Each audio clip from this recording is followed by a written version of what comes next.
Bom dia, senhores conselheiros, senhoras conselheiras.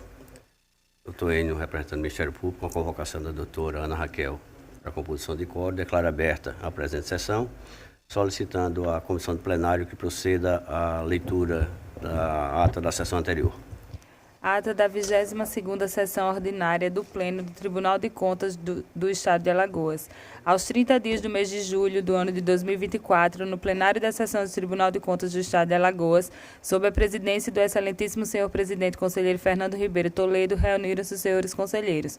Conselheiro Otávio Lessa de Geraldo Santos, conselheiro Anselmo Roberto de Almeida Brito, conselheiro Rodrigo Siqueira Cavalcante, conselheira substituta Ana Raquel Ribeiro Sampaio Calheiros e conselheiro substituto Alberto Pires Alves de Abreu. O Ministério Público de Contas esteve presente e representado pelo procurador Enio Andrade Pimenta. Havendo quórum regimental e diante da presença do Ministério Público de Contas, o excelentíssimo senhor presidente declarou em nome de Deus aberta a sessão, solicitando a leitura da ata da sessão anterior, que foi aprovada. Na hora do expediente, não houve quem quisesse fazer uso da palavra, passou-se para a ordem do dia. Relator conselheiro Otávio Lessa de Geraldo Santos, TC 7549-2023, prestação de contas de governo municipal, aprovado para ser prévio. Relatora conselheira Renata Pereira Pires Calheiros, TC 8239-2023, prestação de contas de governo municipal, retirado de pauta. TC 24499-2023, representação, aprovada acórdão 123. E TC 8216-2023, prestação de contas de governo municipal, aprovado para ser prévio. Relator, conselheiro substituto Alberto Pires Alves de Abreu. TC 436-2024, representação retirada de pauta. E TC 7952-2024, representação aprovada acórdão 124. Encerrada a ordem do dia, não havendo mais processos a relatar, foi dada a palavra para as explicações pessoais. Nesse momento, fizeram uso da palavra o conselheiro substituto Alberto Pires, a conselheira Renata Calheiros e o conselheiro Anselmo Brito e a presidência. Por fim, não havendo mais quem quisesse fazer uso da palavra, o excelentíssimo senhor presidente encerrou a sessão, convocando a todos para a próxima no horário regimental. Em discussão, ata. Não havendo contestação nem impugnação, considero-a aprovada. Antes de iniciar a nossa sessão, gostaria de registrar que a conselheira Renata e a conselheira Rosa solicitam um adiamento da pauta em função da impossibilidade de participar da nossa presente sessão.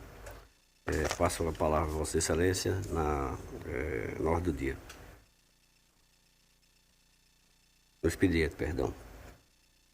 Não havendo quem dela queira fazer uso, passamos à ordem do dia. Para relatar pela ordem, conselheiro Otávio Lessa. Senhor presidente, senhora conselheira, senhores conselheiros, gostaria de relatar o processo 7970 de 2023. Refere-se à prestação de conta do município de Roteiro. Gestão do senhor Alisson Reis Sardinha. A DEFAFON analisou por meio do relatório técnico 74 de 2024, assinado pelo agente de controle externo Patrícia Conceição Barros Viana, e abrangeu os aspectos abaixo descritos, que são A, instrumento de planejamento, aspecto orçamentário, aspecto patrimonial e financeiro, D, análise de cumprimento de limites relativos à saúde e de ensino com relação aos gastos com pessoal, repasse do duodécimo, gestão fiscal e transparência do controle interno. O gestor foi devidamente notificado e apresentou defesa após o relatório. Emitiu o relatório, sugerindo a regularidade com ressalva das contas do prefeito de Roteiro, bem como apresenta algumas recomendações. Em análise, o Ministério Público, por meio do parecer 2737 do procurador Ricardo Ginardi, opinou em preliminar pela nulidade do processo, que isso já foi vencido, superado aqui no nosso pleno, e opinou pela rejeição das contas do governo do município de Roteiro relativo ao exercício 2022, com ressalva e determinações. É o relatório, senhor presidente. Ministério Público, por favor. Senhor presidente, conforme parecer 2737 de 2024, ofertado nos autos, inicialmente houve a preliminar, pelo fato do titular da unidade técnica ser servidor puramente comissionado e não está em consonância com decisão recente do Supremo Tribunal Federal relacionada ao tema 6655. Portanto, esse plenário vem superando essa nulidade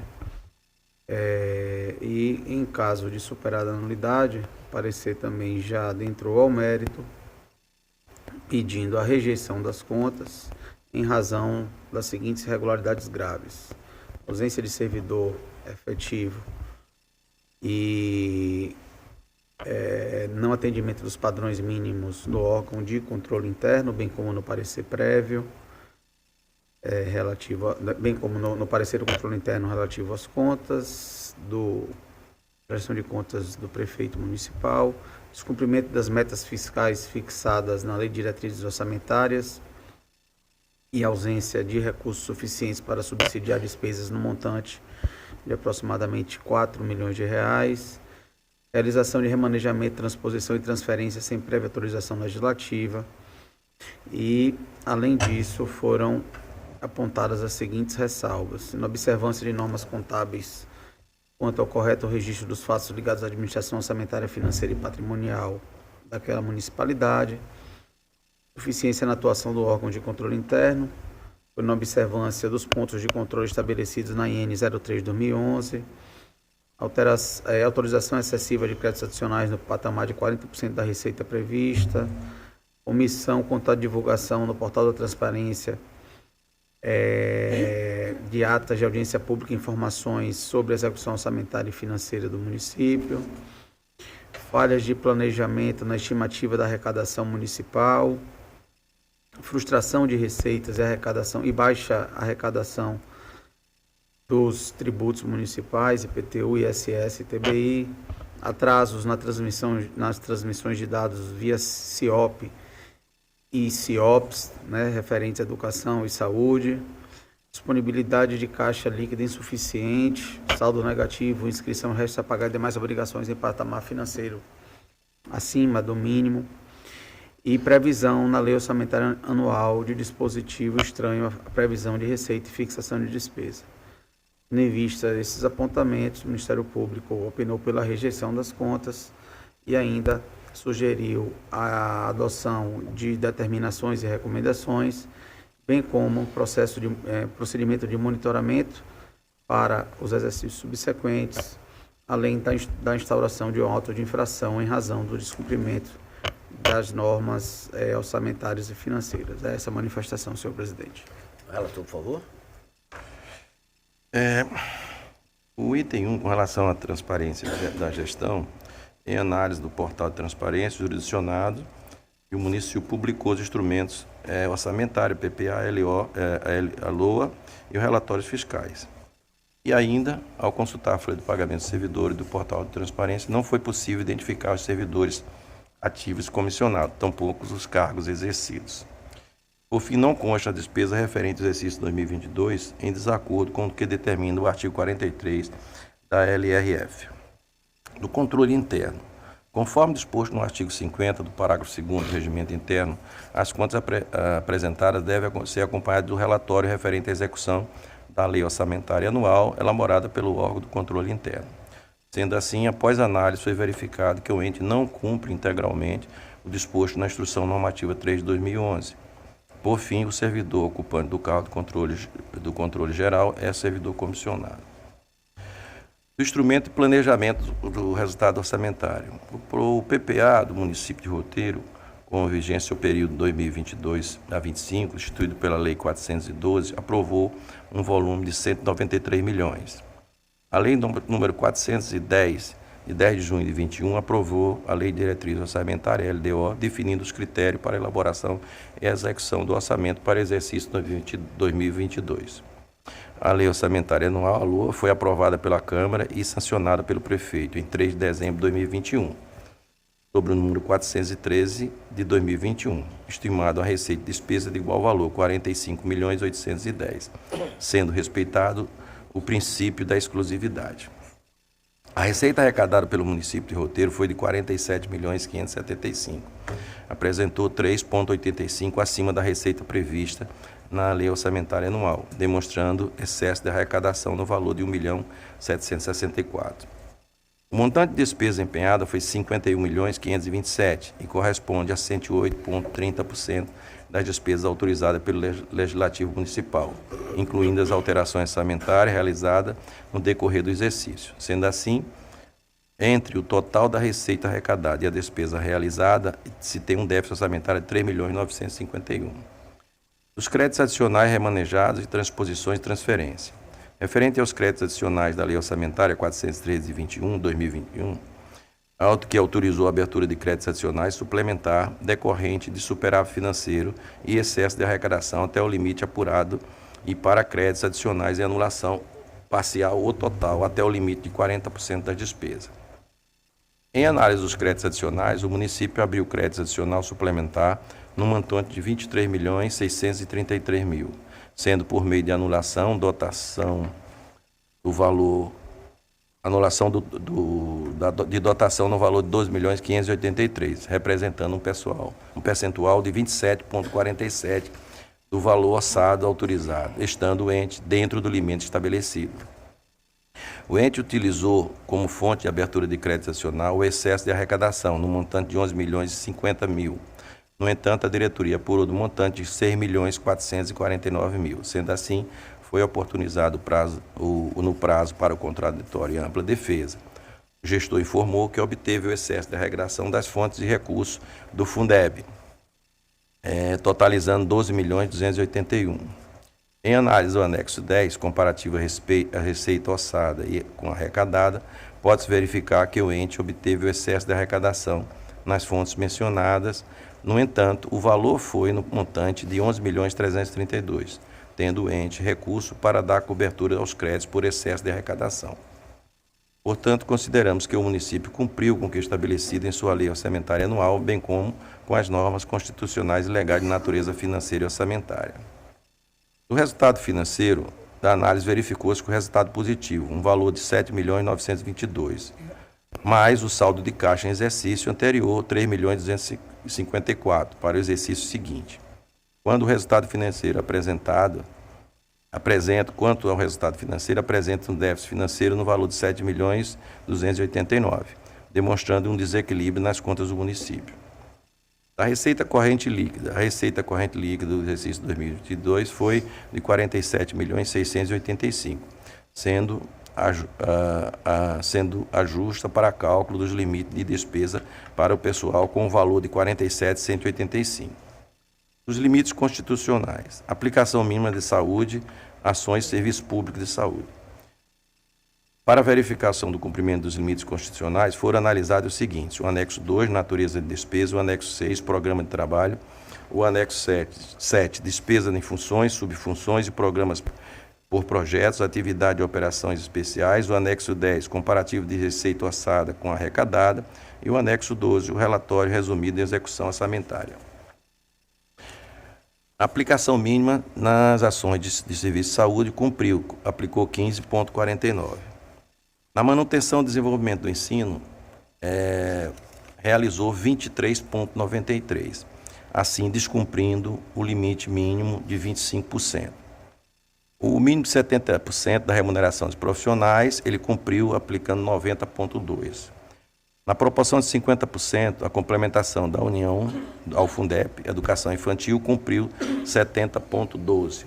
O mínimo de 15% da complementação da União no Fundeb, com a despesa de capital, cumpriu em 34,22%. Dos gastos com pessoal, na verificação dos limites do gasto pessoal, o percentual desta relação receita corrente líquida do município foi de 44,49%, qual demonstra que o ente cumpre o limite estabelecido na LRF. Com relação ao repasse do duodécimo, de acordo com os valores apurados, verifica-se que o ente cumpriu o limite estabelecido na LOA.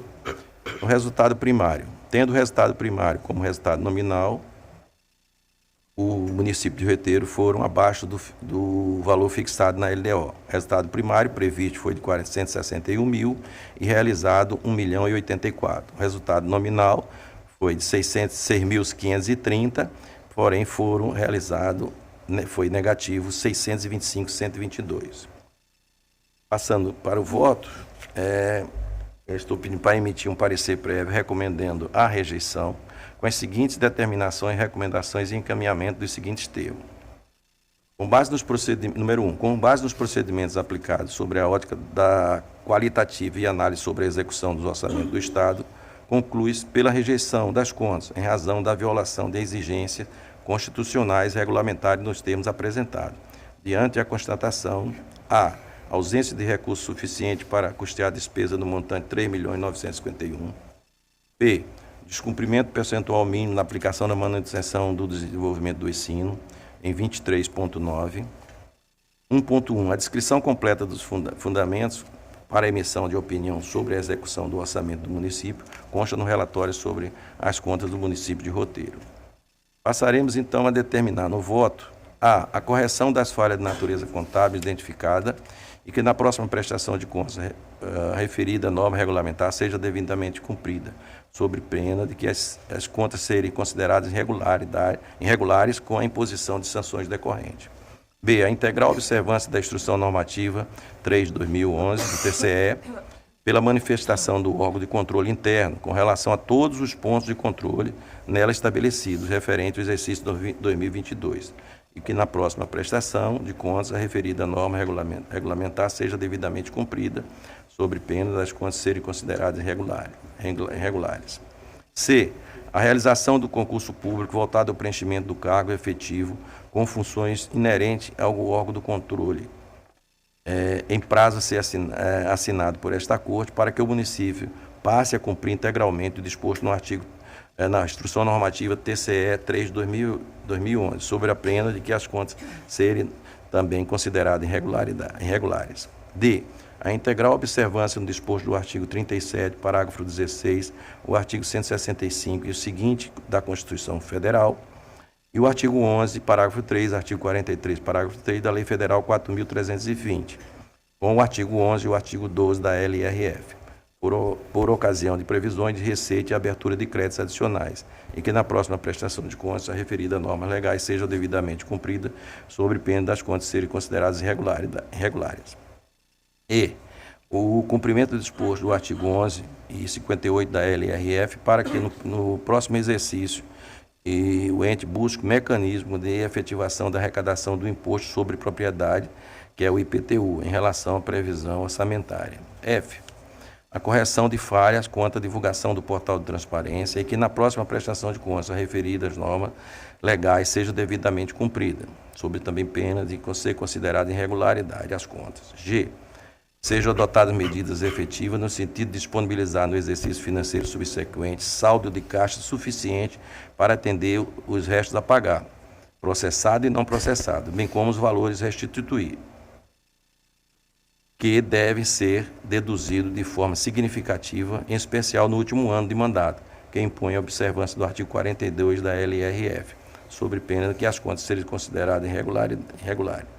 E recomendar ao município a limitar o uso de créditos adicionais suplementares por prévia autorização da LOA num patamar razoável de 30% da despesa fixada na lei orçamentária. Caso necessário superar o referido limite, recorrer à autorização parlamentar específica, a fim de evitar o cumprimento do papel constitucional do Poder Legislativo. B. A observância dos prazos estabelecidos para a remessa das informações necessárias para a alimentação do Sistema de Informação sobre o Orçamento Público de Educação, o CIOP, e o de Saúde, o CIOPS, plataforma mantida pelo Governo Federal. E fazer os seguintes encaminhamentos: remeter o voto do relator com parecer prévio ao gestor epigrafado por meio postal e aviso de recebimento. B. Remeter após o trânsito julgado cópia do parecer prévio à Câmara Municipal, conforme determina o artigo 149 do nosso regimento interno. C. Publicar o presente decisão no Diário Oficial Eletrônico, em observância ao artigo 148 do nosso regimento interno. E D. Retornar o processo do gabinete deste conselheiro após os cumprimentos do dispositivo acima para outras medidas que se sejam necessárias. Como voto, senhor presidente? Em discussão, o voto do conselheiro Otávio.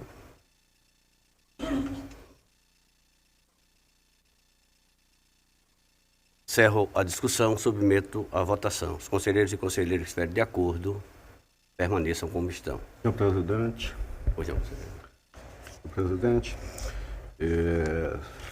senhoras conselheiras, senhores conselheiros, membros do Ministério Público, eu trago entendimento, já aqui adiantando o meu voto, no sentido de encaminhamento em relação às contas, pelo seu parecer, pela rejeição pelas seguintes situações. Primeiramente, eu vou apenas destacar algumas situações que eu entendo ser ressalvas, que não teriam força suficiente para encaminhar o meu direcionamento no sentido das rejeições, mas que seria bom fazer o destaque.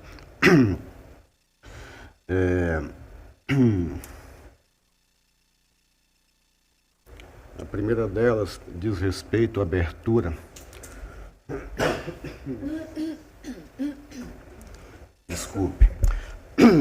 de créditos adicionais do tipo suplementar que foram abertos nos patamares fixados.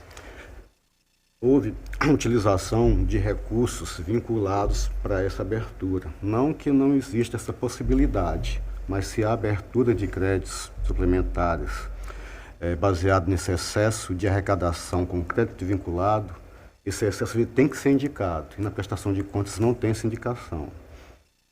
E, na dúvida, eu entendo fazer essa ressalva porque, se não formos considerar os valores, é lógico que o valor que foi aberto, ele foi aberto sem autorização legal, mas fica essa dúvida.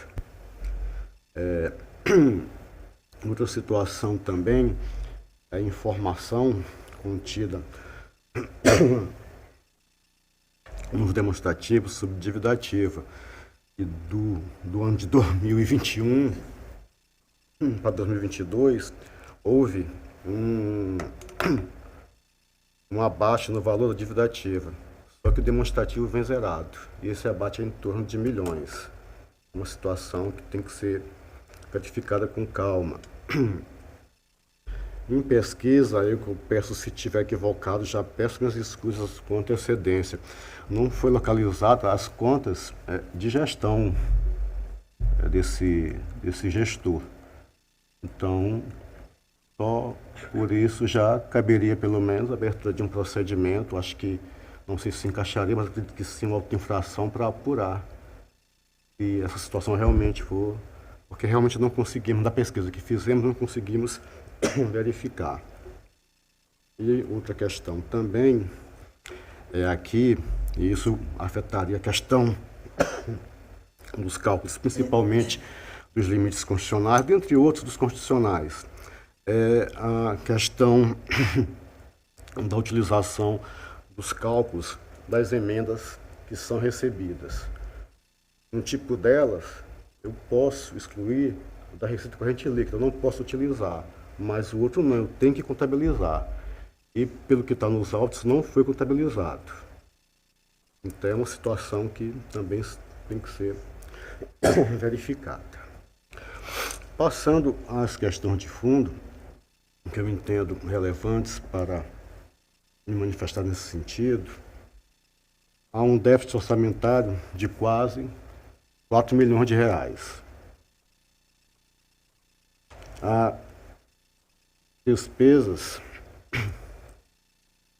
valores aqui, disponibilidade de caixa, escritas em contrapartida com as despesas a serem por ela arcadas, numa diferença negativa de 9 milhões e 700 mil reais, ou seja, tem dívidas de curto prazo a ser pagas, mas não tem esse valor. Então, mais de 9 milhões de reais. Então, eu entendo que isso é uma situação que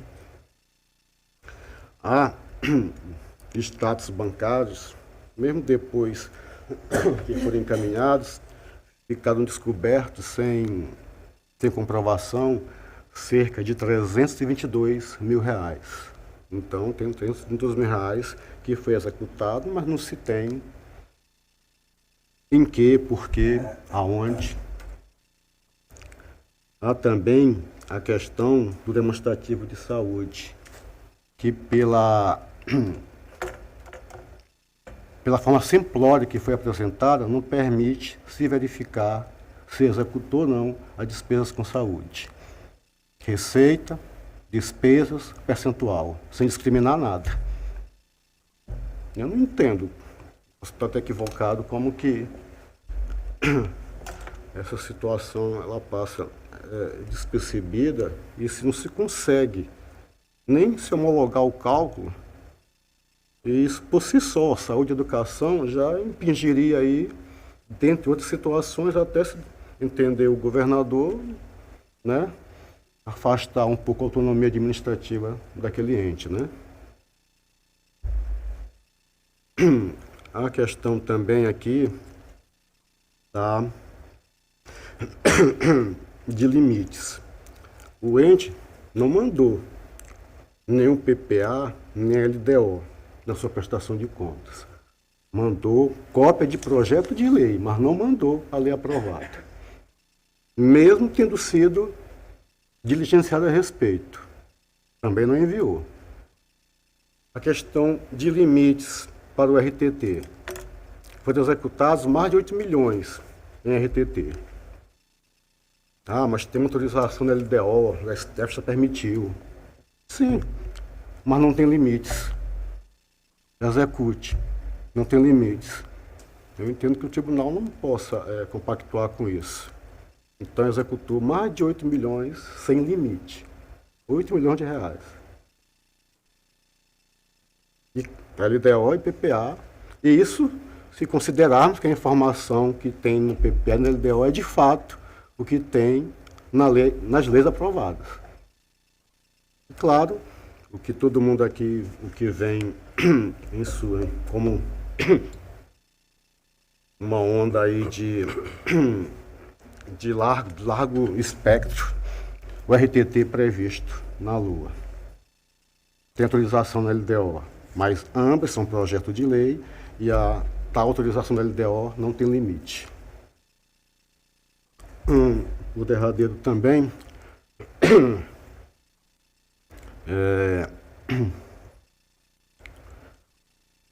nós fizemos aqui a verificação do limite da educação, que ele também não cumpriria. Aqui, nos nossos cálculos, ele chega a um percentual de 22 inteiros e 45 centésimos por cento, e não os 25, que é o mínimo constitucional. Isso aqui, eu não estou nem considerando 380 mil, que é a nossa divergência, que o tribunal entende que mesmo tendo sido aplicado em área que a gente não consegue verificar a providência finalística em educação, o tribunal ainda considera. E aqui eu não estou nem considerando esse cálculo de 380 mil. A DEFAFON, ela deixou de contabilizar 10 milhões de reais quanto às receitas do FPM. Nos autos, o valor da respectiva cota foi de 16 milhões e 300. A diretoria considerou apenas 6 milhões e 300. No que diz respeito às despesas, a diretoria ainda considerou o limite de gastos executados em infraestrutura urbana, 600 mil reais, e é patentemente fora de qualquer, até nominativo, da nomenclatura com relação à despesa de educação. Rubrica 12.451, infraestrutura urbana. E claro, é o que está disposto na LDB, no seu artigo 181, lá do que pode ou não se pode executar para efeito de cálculo do limite constitucional. Então, excelências, em razão disso, o município chegaria a esse percentual de 22,45% e não aos 25%. Firme nessas razões, senhor presidente, o meu voto é no sentido de encaminhamento de parecer prévio pela rejeição das contas, conforme declarei no início, senhor presidente. Grato.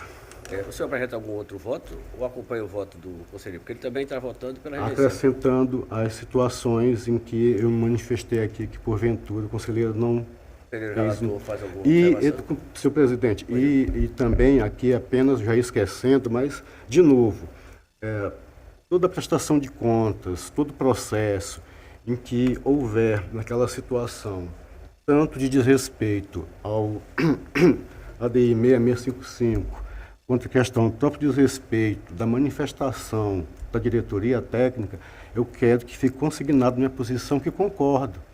A partir daí, haveria uma nulidade processual. Eu sei que o tribunal já tem aí, inclusive, até para sumular, mas eu entendo que a minha posição, não estou convencido, até agora, em botar, entender a situação de modo diferente.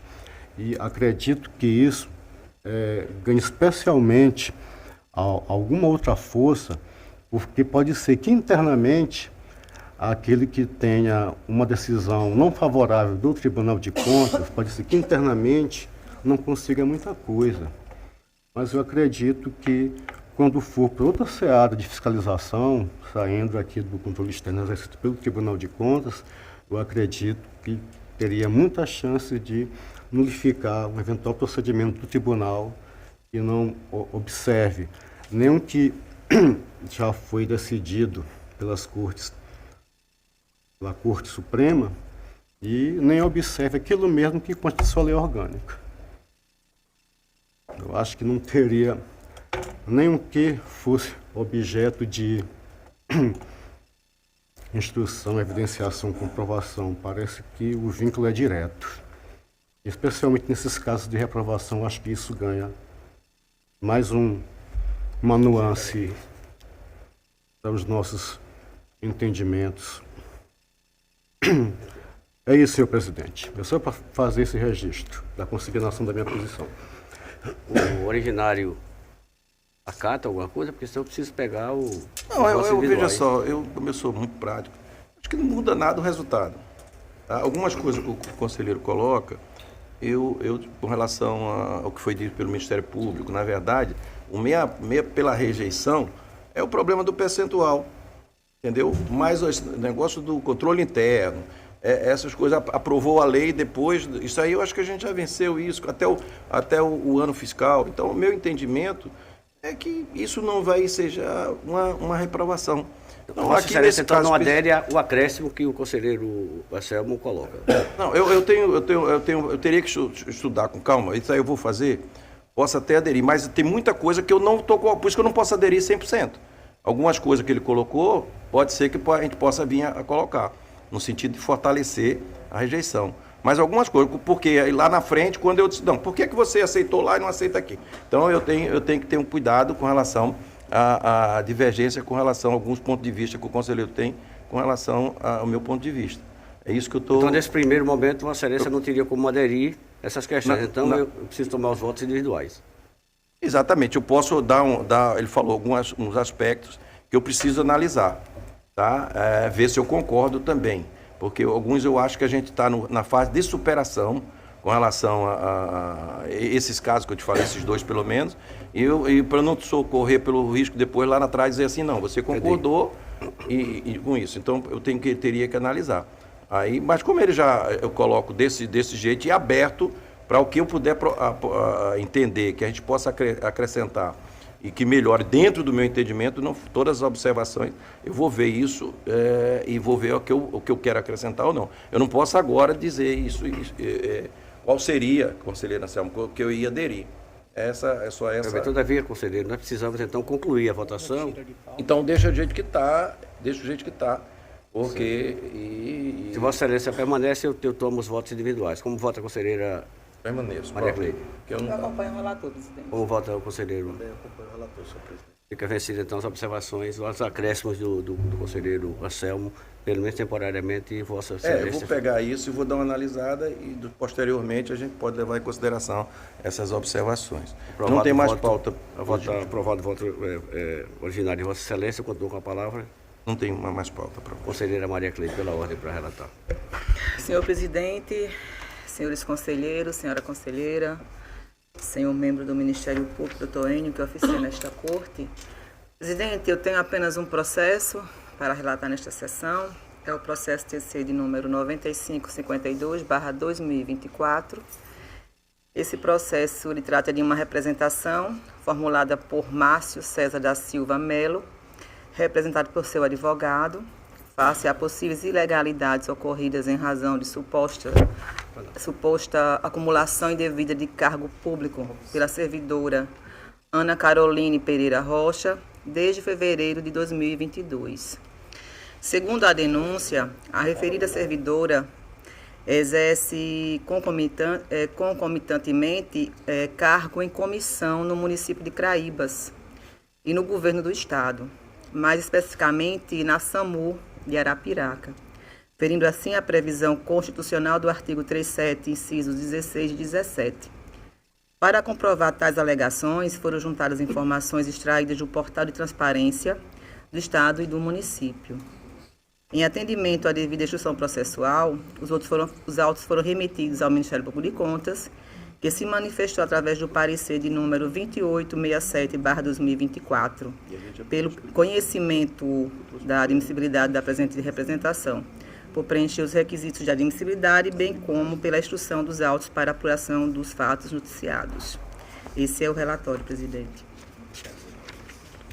Presidente, na forma do parecer 2867/2024, o Ministério Público entendeu estarem presentes os requisitos de admissibilidade da presente representação. Em razão disso, os manifestamos pela devida instrução processual e, posteriormente, que os autos retornem para o parecer final de mérito.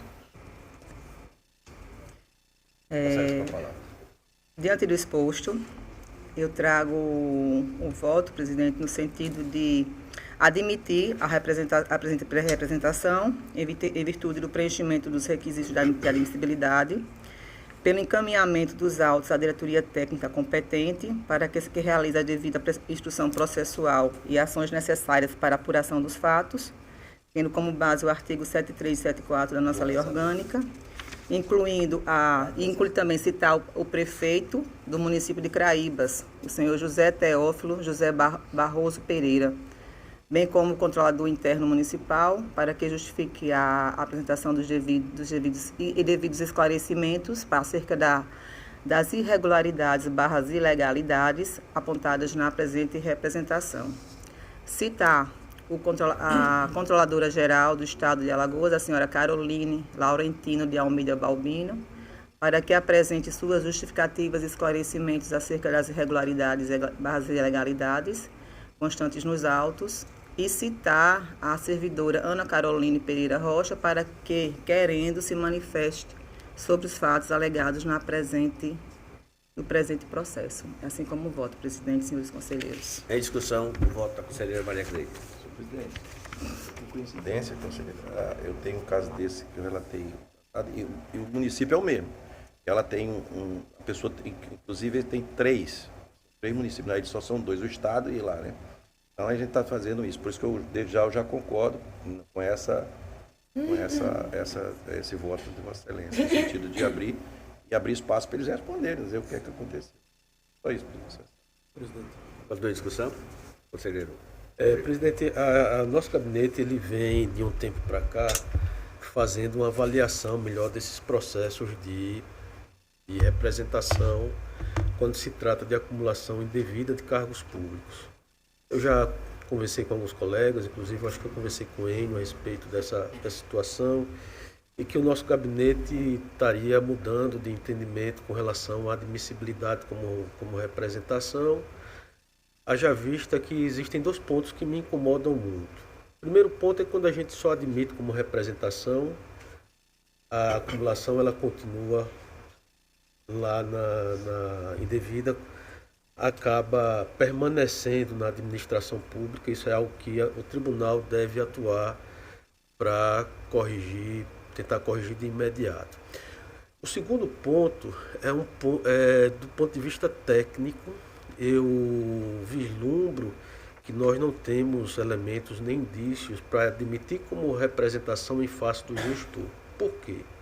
Primeiro porque se trata de uma questão de natureza disciplinar. Eu vou abrir aqui o Estatuto dos Servidores do Estado de Alagoas, que é uma cópia da União e que serve também como referência para municípios.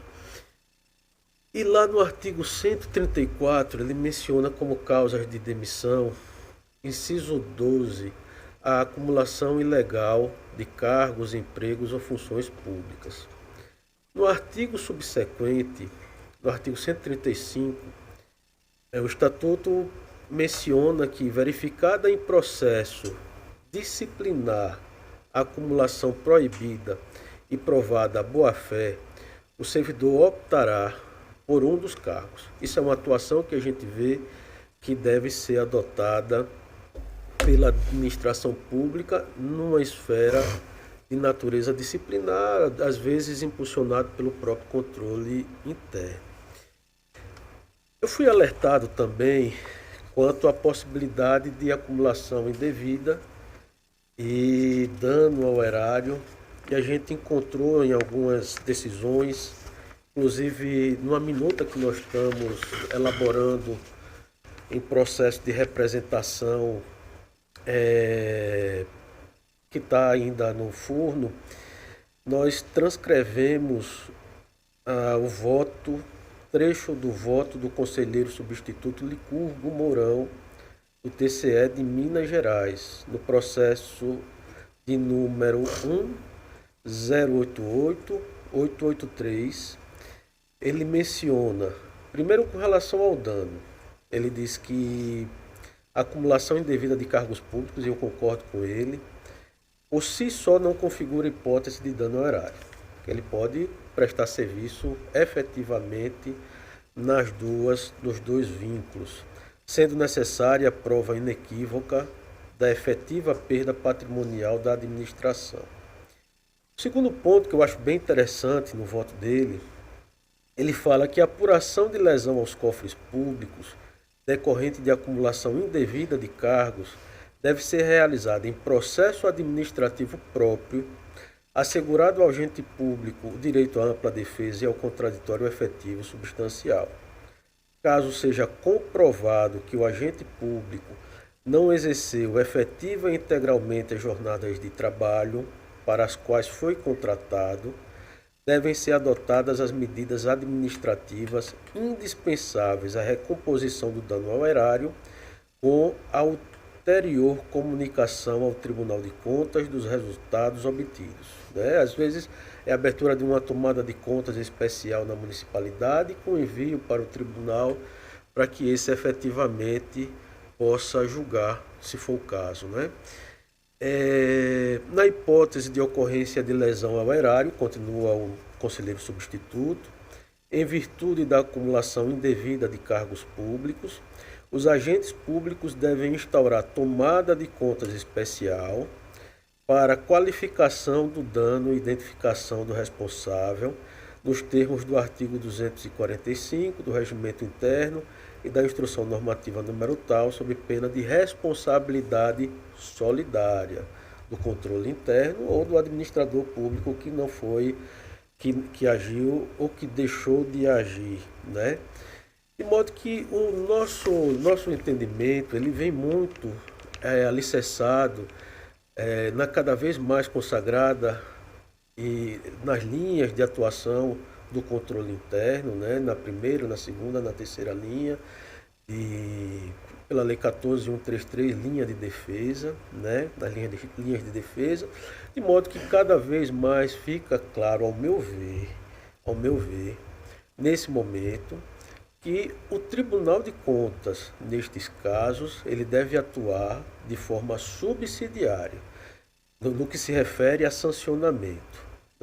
A gente pode atuar, sim, compelindo o gestor a corrigir, fixando prazo para que ele nos encaminhe a comprovação de que houve o cumprimento daquela determinação do tribunal, mas não vislumbro indícios nem justa causa para justificar a abertura de processo disciplinar em face do gestor. Nós não temos elementos nenhum. Talvez a gente tenha elementos em face do servidor.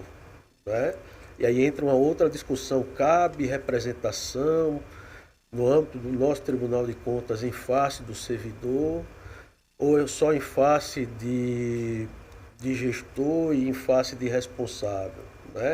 Essa é uma pergunta que comporta um estudo específico. A gente sabe que o tribunal pode atuar para responsabilizar um servidor público, uma concessionária, mas o direcionado da representação, ele tem que ser pela nossa lei orgânica, nosso regimento interno, ele tem que ser um responsável legal e ele tem que ser ou então um gestor. Mas são outras discussões, eu acho que isso é suficiente para que a gente possa ir refletindo.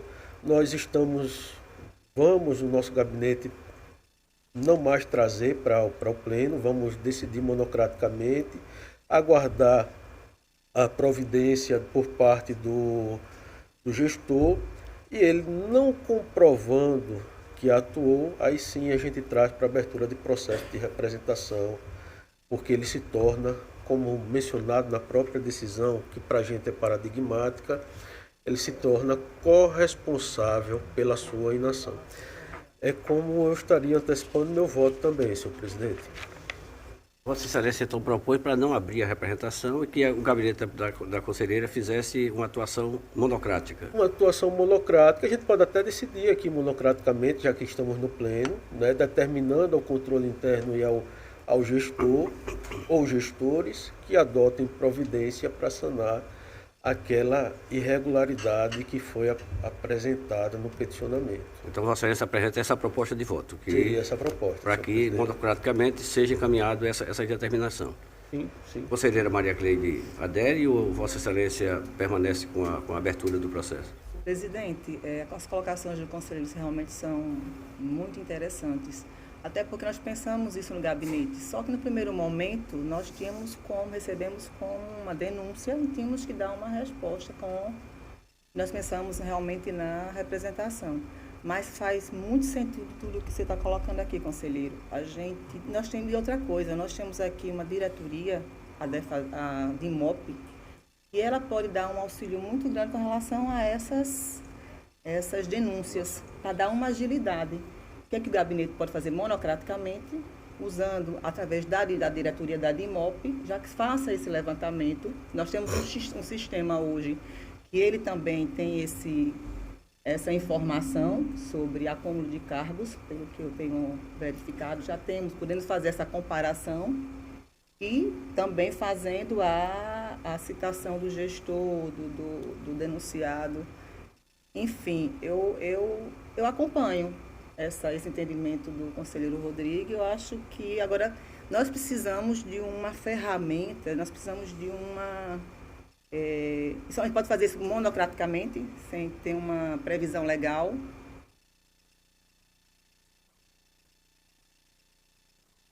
Nesse caso, ele não está aderido como representação. Mas não está na lei? Excelência, veja só, eu trouxe o processo 3132 de 2020. O processo foi arquivado. Já é uma terceira solução dada. Por que foi arquivado?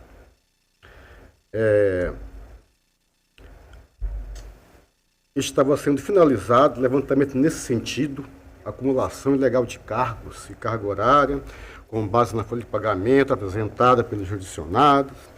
Assim, respeito ao princípio da economia processual e o tribunal não ter pernas na melhor utilização da máquina pública, né? Então, que o tribunal poderia exercer uma fiscalização ordinária, abrangente, abrangendo todos os municípios e logicamente, o Estado, né? Separando os entes federativos, para não restringir a atuação apenas a um município, sendo prejudicial o interesse público a análise individualizada.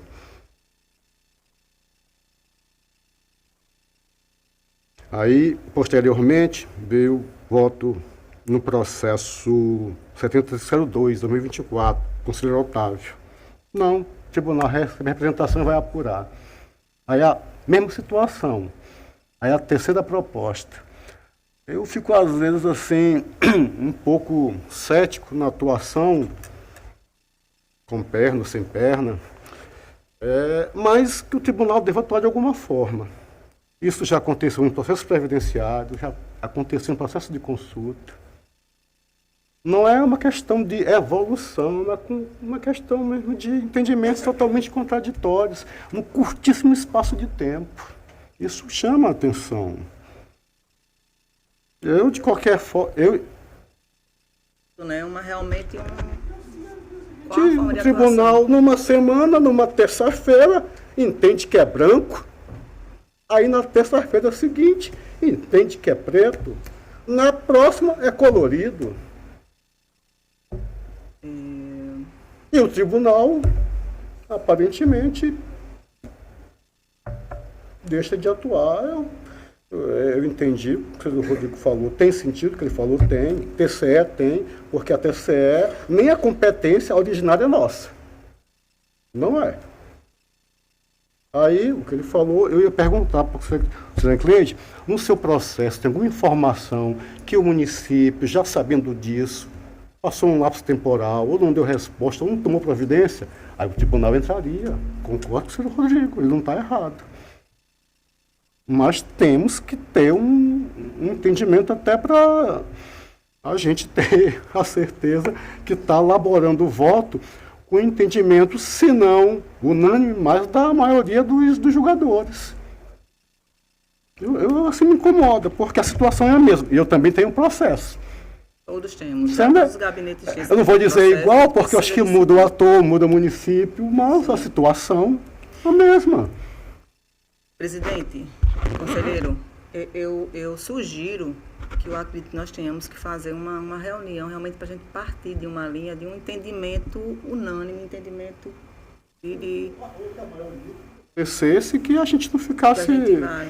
às vezes, até esquecendo o que decidiu na semana imediatamente anterior, na terça-feira passada. Conselheiro, então, a minha sugestão nesse momento é que mantenhamos, então, esse processo aqui, como uma representação, e a partir de agora passamos a fazer um estudo, fazer uma análise de como iremos atuar de forma segura, para que não fique justamente tendo essas contradições aqui de entendimentos. Conselheira Samu vai votar pela admissibilidade da representação? Não, eu só queria saber, Vossa Excelência vai votar pela admissibilidade da Olha, representação? eu não votaria porque eu seria incoerente com o meu voto. Por isso eu não votaria. Por isso eu não votaria. Aí o senhor Otário votaria com o voto dele. Que acatar, apurar. Perguntar ao gestor. A gente tem que ser prático, tem que ser efetivo. O tribunal tem que fazer acontecer. Mas dentro, esse negócio de ficar excelência, não funciona. mas dentro do processo de representação, não é isso? Eu abri com representação, abri prazo para eles responderem. Os 3 municípios, o cara. Porque um não tem obrigação de saber que o outro está no outro município. Como é que eles sabem? Entendeu? O nosso sistema ainda não chegou nesse ponto, é onde nós estamos evoluindo. Aí a gente faça o cruzamento através do CPF, aí a gente vai falar. Quem é da saúde que pode chegar a quantidade de hora X, entendeu? São coisas que a gente está num processo de evolução. Senhor, eu não discordo não do seu procedimento. Acontece que no processo imediatamente anterior da terça passada, não, o tribunal não tem perna, o tribunal não faz isso, o tribunal vai fazer uma fiscalização ordinária e abrangente. Aí no seguinte, não, o tribunal, nesse município, vai apurar isso. Aí vem um outro processo, mas nesse aqui ele não vai apurar de novo. Aí vem o segundo, mas nesse ele vai apurar. É isso que depõe contra a gente, conselheiro. É uma posição. Olha, eu votaria, porque aqui me disseram, aqui em pleno, deve estar registrado no audiovisual, que eu trouxe para que nós acolhêssemos a representação. Mas fui dissuadido e entendi. Como tem outros pontos, portal da transparência, o tribunal já tem um entendimento, previdência também, tem outra situação que também, eu não me recordo, assim, exatamente, mas tem uma terceira. Então, essas coisas assim que às vezes, se a gente for descer a detalhes assim, olha, isso aqui o município não poderia, a gente não teria competência para atuar. E a gente for pensar assim, a gente vai abrir mão de nossa competência para atuar. Eu votaria com o voto que eu trouxe. E o pleno ia decidir.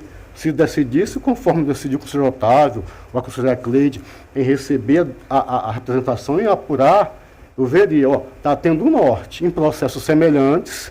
Se eu trouxesse um voto contrário, eu ia especificar. Nessa situação é diferente por causa disso. Por isso meu voto é desse jeito. Presidente, eu só iria perguntar ao conselheiro Anselmo Vossa Excelência votou pela não admissibilidade naquele naquele primeiro processo que você mencionou. Vossa Excelência é uma pessoa muito coerente nos seus votos. Poderia só reportar para a gente como foi que Vossa Excelência votou no processo do conselheiro Otávio? Do conselheiro Otávio? Sim. Excelência. Vossa No processo Excelência é um dele, cara coerente. calma, do Otávio, quando eu votei? Sim. Bora consultar a ata, por favor. Quando você Tá, plenário, pode o consultar a anterior do ata. Otávio. Calma. O anterior Vamos do consultar a ata da sessão passada da relatoria do conselheiro Otávio. Foi 2 de julho? Como é que eu votei? Deve estar na ata aí, como é que eu votei. Posição, como é que eu vou tomar se eu não sei o que está acontecendo? Todo mundo conhece seu entendimento, Excelência. Hein? Você pode ter votado no último, mas aliás, o último talvez você não estivesse presente, mas o seu entendimento sempre foi pela O senhor tá fazendo uma pergunta capciosa sem nem consultar para poder Eu só perguntar. perguntei, Eu acho que eu não estava nem presente na sessão, mas vamos ver como é que eu votei. Como foi que Verifique. ele votou? Foi pelo Wi-Fi que eu votei. Não, eu acho que essa discussão aqui não vai acrescentar, não vai Vamos consolidar tratar a coisa o com voto, seriedade, nem a- presidente. Francamente, presidente. Francamente. Tá muito O nervoso. tribunal abre mão Conselheira, das competências dele. Conselheira. Daqui a pouco a gente não faz mais Com nada, voto não de tem Vossa perna. Excelência, com A voto de justificativa Vossa Excelência. primeira não ter perna para nada. Mas quando tem uma situação aqui, encontra perna, ali encontra perna. Mas no geral não tem. E isso está registrado no audiovisual. Presidente, eu sugiro então, eu vou retirar de pauta este processo para que possamos alinhar esse entendimento. Ok, Tá certo? Então, retiro de pauta e aí já convido todos para nós sentarmos e tentarmos alinhar esse entendimento. Certo, presidente? Ok. Está retirado de pauta o processo. Retirado. E encerro a esgotada da minha pauta, presidente. Obrigada. Conselheiro Anselmo, Do conselheiro no conselheiro, mas, presidente, isso aí tem um nome, viu? Pessoal, quando a pessoa fica muito vigiando a outra, isso tem um nome, isso não é saudável. Obrigado, senhor presidente. pela ordem para relatar, conselheiro Anselmo, por favor. E o problemático sou eu. Continuamos a sessão para relatar pela ordem, conselheiro Anselmo. Vamos lá. Agora a gente vai saber como é que eu estou votando. Senhor presidente, senhoras conselheiras, senhores conselheiros, ilustre membro do órgão ministerial junto à corte.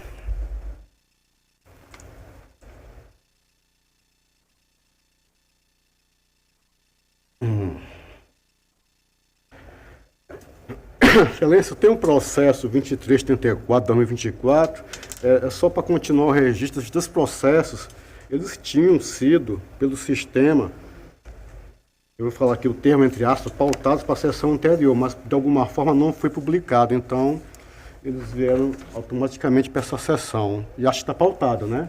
Tá. O processo, senhor presidente, 2634 de 2024, é uma representação adentrada pela ouvidoria em relação à prefeitura de Maribondo.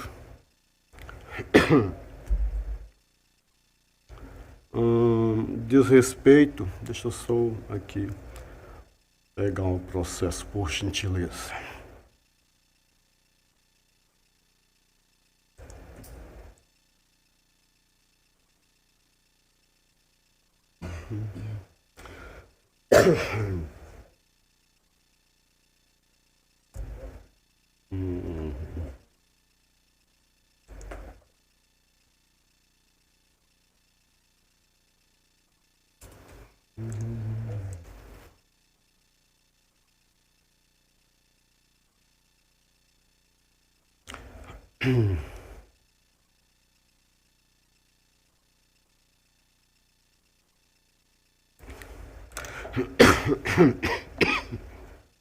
Desculpa. É uma representação, senhor presidente, autuada em fevereiro deste ano, por meio de nossa ouvidoria, levada a efeito pela empresa Sete Netas, Locações e Empreendimentos, em face do município de Maribondo, noticiando suposta irregularidade cometida pela municipalidade em razão da participação em 3 tomadas de preço sobre os números tais, onde não foram fornecidas as atas, nem tampouco fora dada publicidade ao certame. O processo seguiu a presidência, que em março emitiu seu juízo positivo de continuidade, e em também esse mesmo mês foi encaminhada ao Ministério Público, que se manifestou através do parecer 1309, senhor presidente. Esse é o meu sucinto relatório.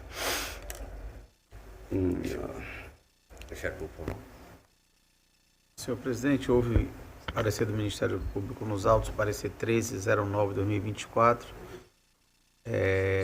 com o entendimento de que a representação não preenche os requisitos de admissibilidade, tendo em vista que não está acompanhada de indícios de irregularidades. Em razão disso, a manifestação ministerial foi pelo arquivamento do feito. Relator, por favor.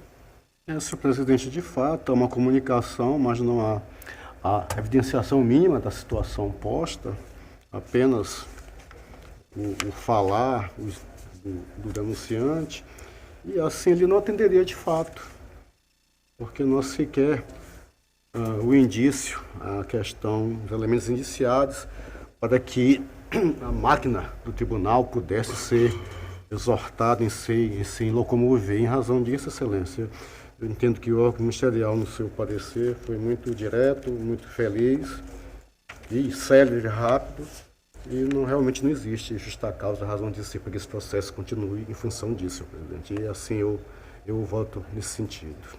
Em discussão, o voto do conselheiro Anselmo. Encerra a discussão, submeto à votação. Os que estiverem de acordo, permaneçam como estão. Aprovado. Vossa Excelência continua com a palavra. Senhor presidente, aqueles pontos, para falar os pontos desse processo, aqueles onde aqui já tinha ocorrido.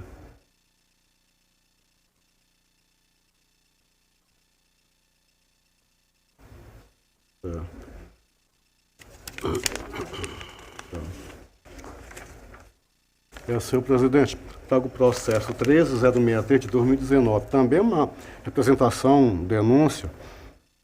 Eita.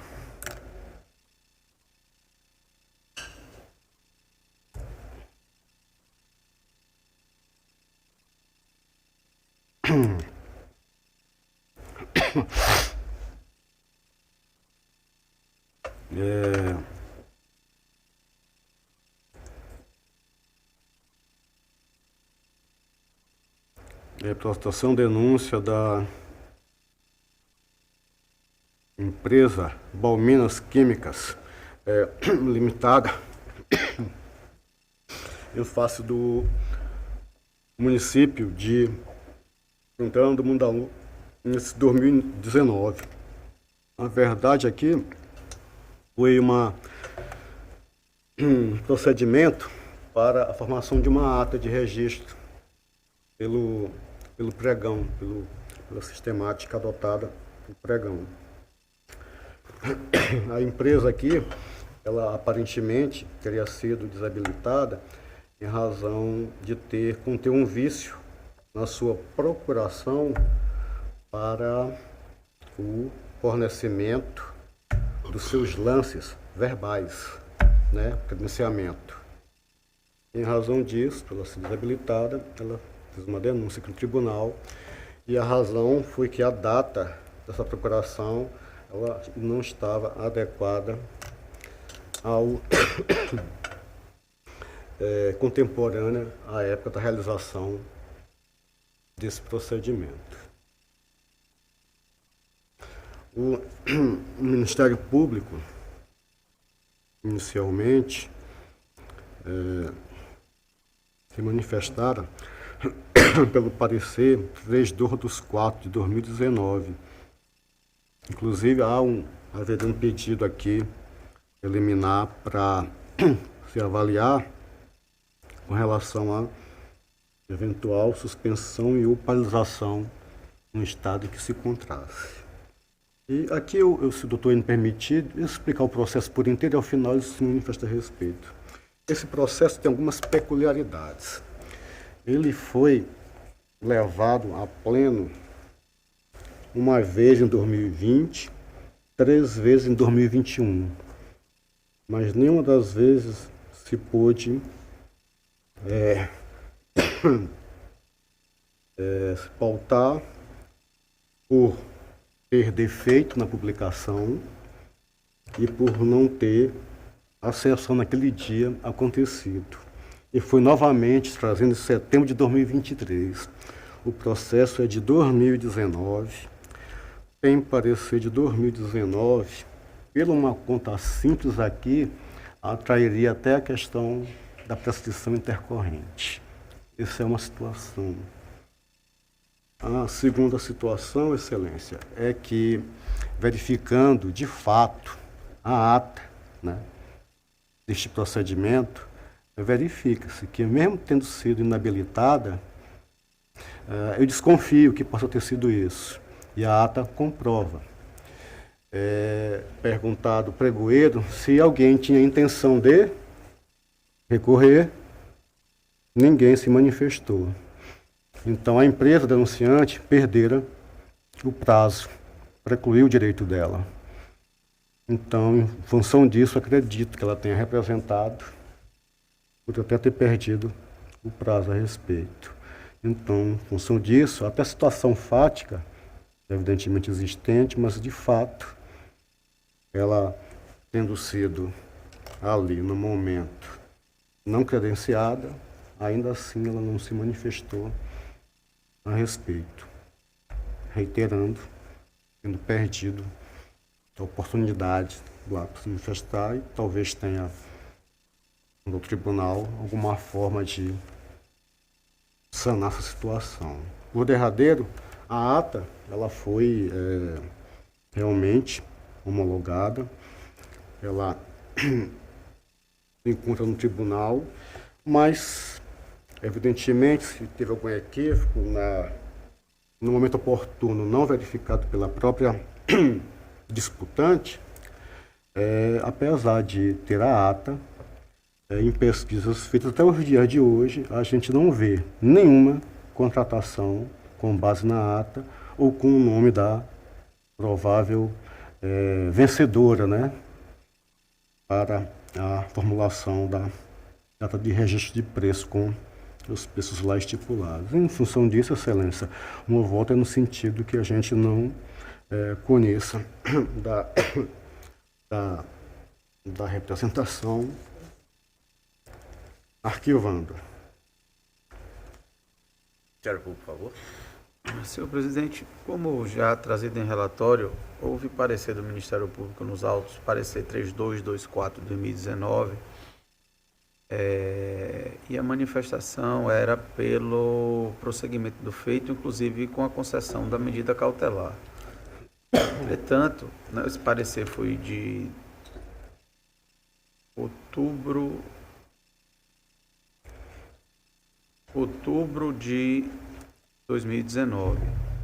Em razão disso, né, principalmente pelo lapso temporal transcorrido, que ensejaria até a prescrição intercorrente, também com as informações trazidas pelo conselheiro relator, de que não foi efetuada nenhuma aquisição com base nessa ata, a gestão do Ministério Público entendo que não há mais utilidade no prosseguimento do presente processo. Em razão disso, a manifestação pelo seu arquivamento. Em discussão, o voto do conselheiro Anselmo. Esse é o processo 13063/2019, né?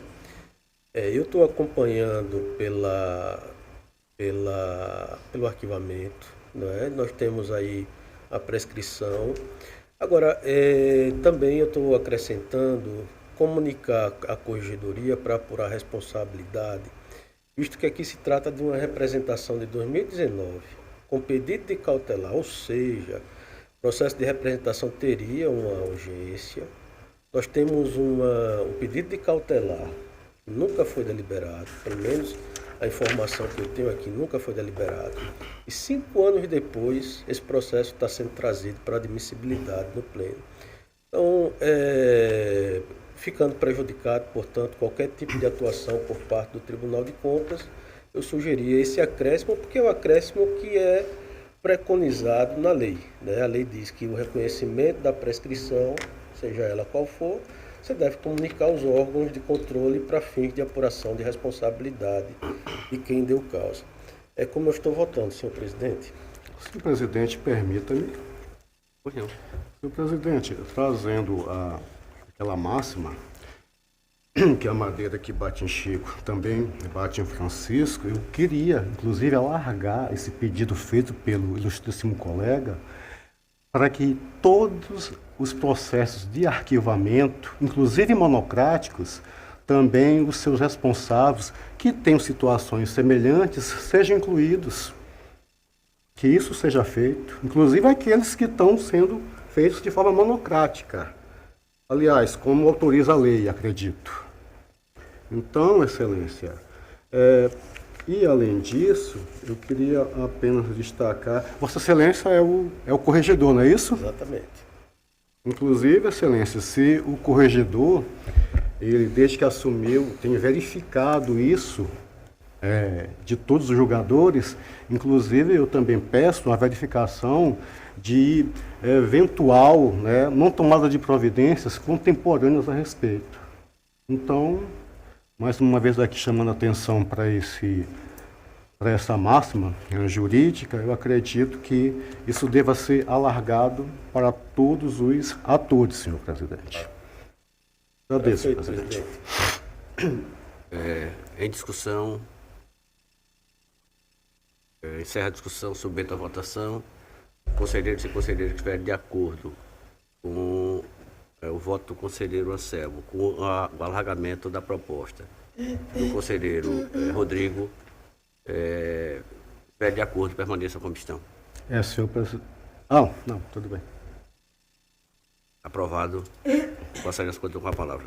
Não, Excelência, a minha relatoria está encerrada para hoje. O Anselmo fez. Ele fez Como? uma denúncia que a gente... Não, ele pediu o alargamento Denúncia? Não, só estou perguntando. Denúncia? Vossa Excelência não entendeu? Vossa Excelência tem alguma dificuldade de entendimento? Eu não estou falando do idioma, Excelência. Excelência, pare com isso, Excelência. Vossa Excelência já vai começar com isso novamente, Excelência. Novamente, Excelência. Da denúncia para todos os processos que seja encaminhado à Corregedoria, todos os processos que ensejaram prescrição, para que a Corregedoria possa analisar. Não apenas esse, mas todos os demais. Não, todos, inclusive os monocráticos também, claro. Em larga escala. Isso tem que ser verificado. Se tem situações semelhantes, então tratamentos semelhantes. Claro. Seja quem for o autor. Está entendido. Mas houve um acréscimo, se eu não me engano, com relação à Corregedoria e alguma não atuação por parte da Corregedoria. Eu queria que o colega explicasse o que foi que ele sugeriu aí.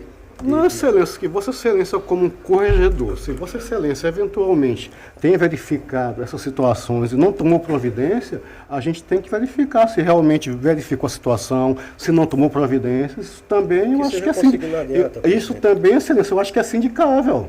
Claro. Eu acho que é justo, inclusive. Todas as nossas manifestações, elas estão erradas.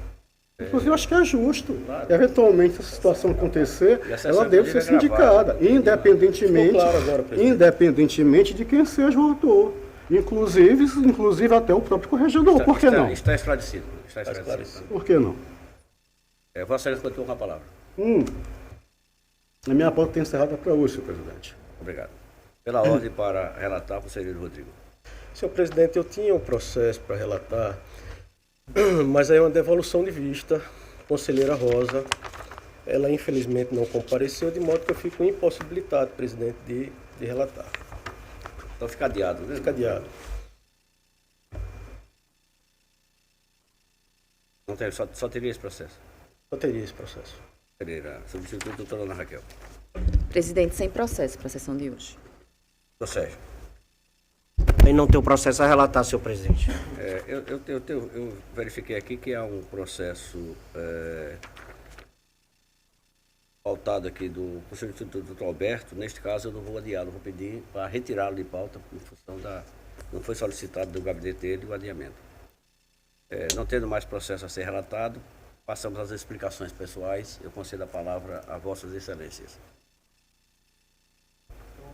Não costumo fazer isso, porque podendo fazer pessoalmente, eu o faço. Apenas aqui parabenizar a conselheira Maria Cleide, mais uma primavera.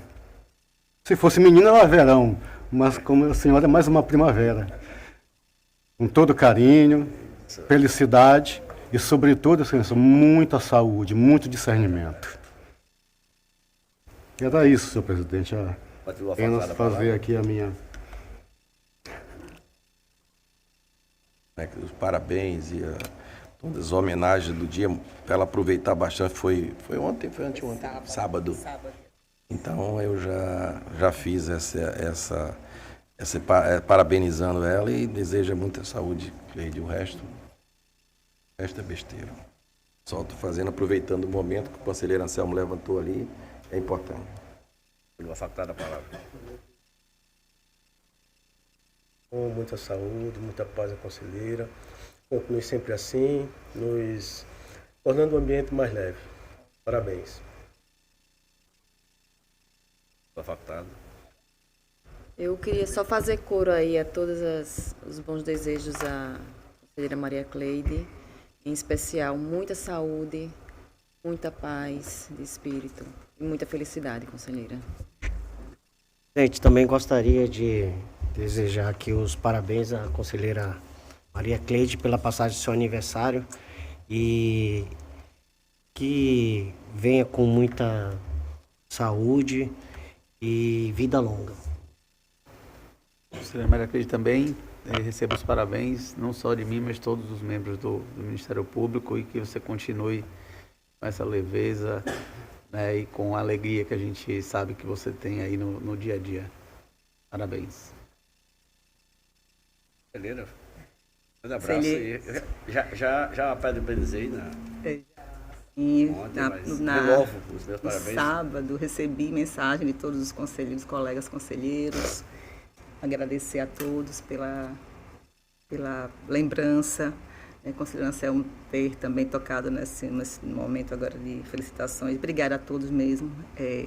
Para mim é uma grande satisfação poder comemorar mais uma primavera aqui junto com todos vocês, junto com esse Tribunal de Contas, que eu já estou há algum tempo, mas cada dia apenas um pouco, cada dia se torna mais leve, cada dia eu estou, num momento, graças a Deus, um momento bom da minha vida. E, com certeza, o Tribunal de Contas tem feito parte disso. Tem me dado uma estrutura, uma base, me dado um apoio que eu acho que todos nós, seres humanos, precisamos do nosso dia a dia. Porque a maioria do tempo nós passamos aqui no Tribunal de Contas. Então, a gente precisa ter essa leveza, ter esse apoio dos colegas, dos servidores, essa coisa do nosso dia a dia mesmo, que eu acho que é muito importante quando estamos com pessoas que só tragam energia boa, que sejam leves, que sejam compreensivas, enfim, 1 milhão de coisas que só nos ajudam no nosso dia a dia. Então, muito obrigada, presidente. Só tenho a agradecer a todos vocês. Não havendo mais quem queira fazer uso da palavra, encerro a presente sessão. Pois não, conselheiro.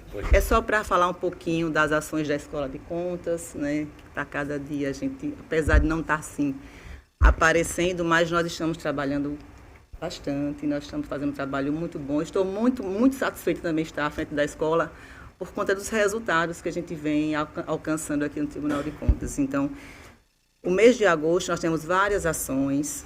Tá certo? Uma delas vai ser feita agora, a próxima semana, é uma palestra que vai sobre nova lei de licitações, né? E o papel dos tribunais de contas na promoção do desenvolvimento econômico regional. E vai ser feito com... a gente fez nós estamos com o SEBRAE, junto com o SEBRAE, vamos trazer uma pessoa, um instrutor, que é o senhor Luiz Maurício Junqueira Zanin, Então, ele vai vir para cá, vamos ofertar essa palestra sobre este tema, que eu falei que é a nova licitação, lei de licitações, e já convido a todos os servidores para participarem. Então, será dia 14, no auditório aqui do nosso Tribunal de Contas, será no horário das 9 às 14 horas. Então, será um horário corrido, então será muito interessante. E essa parceria com o SEBRAE, que nós conseguimos ter agora, foi assim, abriu muitos caminhos, muitos horizontes para a gente consiga, para a gente consiga avançar. Então, vai ser bem interessante, presidente. Já estão todos convidados a participarem dessa palestra. Temos também, nós tivemos a semana passada, tem 15 dias, eu acho, uma mentoria de um curso de oratória. Foi muito interessante aqui para nossos servidores. Tivemos um total de 20 servidores participando no curso de oratória, que eu achei bem interessante. Foi apenas uma semana e a gente pretende continuar com essa mentoria, que na realidade ele vai estar abrindo e aí vai estar vendo a necessidade de cada um, se quiserem avançar, quem quiser avançar, quem quiser dar mais. Como só foi uma semana, é um tempo curto, mas ele está disponível também para que possa continuar esse curso que foi muito bom. Já agradecer também o professor foi o Demétrios Azevedo, né, que é um instrutor muito experiente. E então vamos ter uma segunda turma, como eu já falei aqui, no dia 20 de setembro, agora em setembro. E serão mais 20 servidores. Deixe-me dizer mais o que é.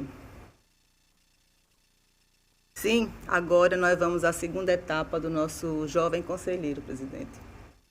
Tem quase um ano que fizemos, vamos fazer agora nosso segundo ano. Já também pedindo a colaboração de todos os conselheiros, os gabinetes. E quem irá fazer uma breve apresentação aqui para vocês é o nosso Alex, né? Alex Tenório, que ele é da Escola de Contas, é um analista administrativo, e ele dá aqui uma breve explanação de como ocorrerá mais uma vez o nosso jovem conselheiro. Okay. A palavra, senhor Alex. Obrigado, conselheira. Bom dia a todos. Então, essa rápida apresentação que eu vou fazer aqui a vocês, na verdade, é para oficializar a abertura do Projeto Jovem Conselheiro, edição 2024. Só que antes, cabe fazer um parêntese para apresentar os resultados que tivemos na primeira edição, visto que foi um projeto que teve amplo apoio de todos os membros, do Ministério Público de Contas, dos mentores que mergulharam de cabeça e passaram os conhecimentos para os alunos, todos os setores que se envolveram para concretizar esse trabalho. Então, são resultados nossos, do tribunal. É um projeto conduzido pela Escola de Contas, mas ele é do Tribunal de Contas. É perceptível que esses resultados, em sua maior parte, são resultados qualitativos, são resultados intangíveis. Temos certeza que a realização desse projeto marcou a vida dos estudantes que participaram da primeira edição. Inclusive, trazendo só uma curiosidade, um desses estudantes até hoje mantém no Instagram dele, no perfil, que ele foi jovem conselheiro do Tribunal de Contas. Então, não é algo que a gente consegue mensurar, mas, de certa forma, é uma evidência de que impactou.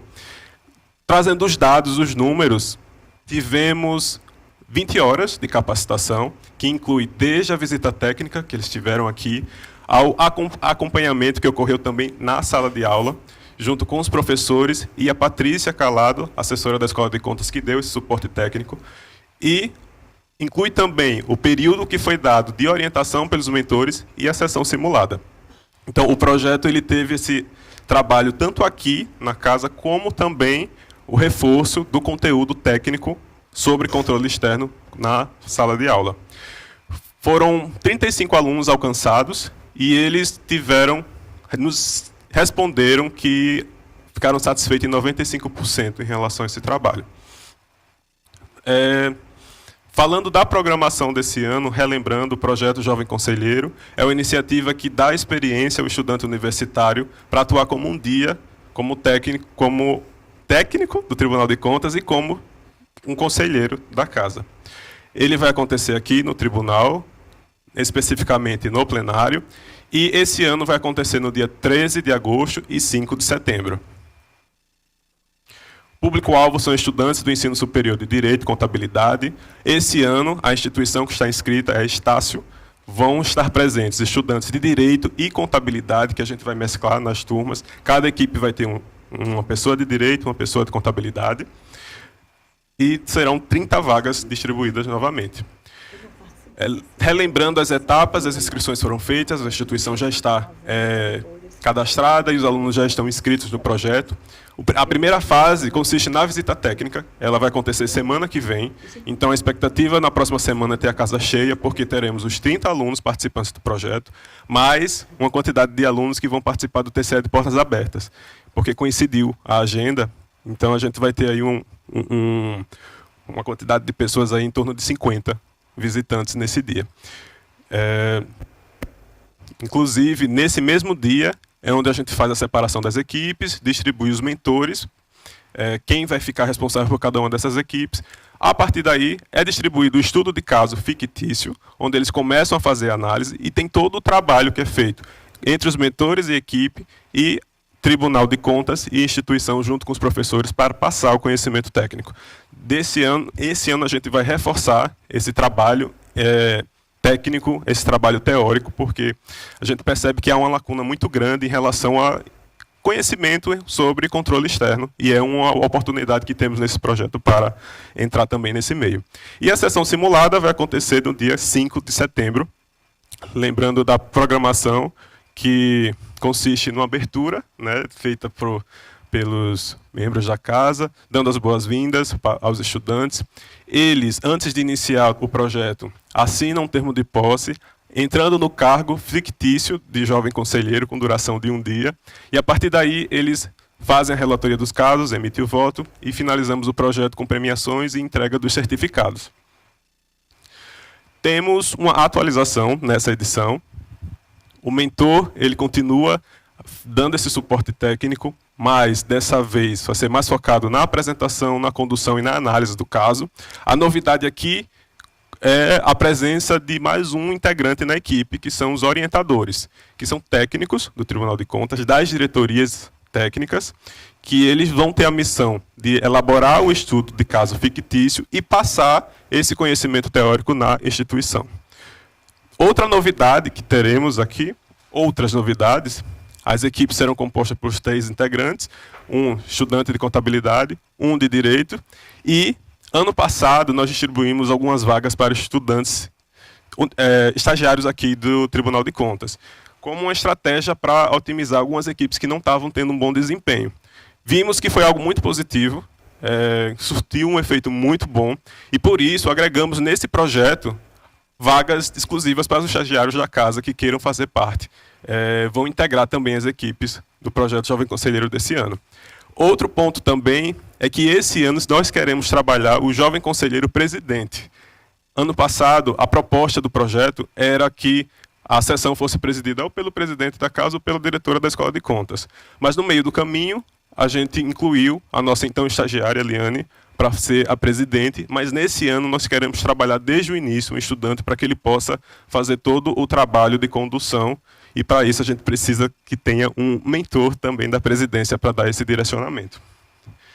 Então, as considerações finais é que essa apresentação, como eu disse, é para reforçar o início desse projeto, dessa edição, passar o que ele tem de atualização, reforçar a indicação de um técnico para atuar como mentor. Acredito que já temos em quase todos, né, já inscritos. Reforçar também o convite aos membros, aos conselheiros, conselheiras, o Ministério Público de Contas, para participar do dia da sessão na abertura, nas boas-vindas. Foi algo muito positivo, muito marcante para os estudantes. E também deixar o espaço aberto para qualquer sugestão de melhoria que venha agregar o projeto. Estamos à disposição para trazer melhores e maiores resultados. Obrigado a atenção de todos, encerro por aqui. Obrigada, Alex, pela apresentação. Então, está posto, conselheiros, a ideia é isso. Então, na próxima terça-feira teremos a visita dos estudantes aqui para assistir na nossa sessão plenária. Logo após, eles irão se reunir com os mentores dos gabinetes, né, para já fazer toda a pesquisa e o estudo que será necessário. E aí passarão esse mês de agosto pesquisando, trabalhando, e na apresentação dele, que vai ser dia 6 6 de setembro, aqui no nosso pleno de Tribunal de Contas.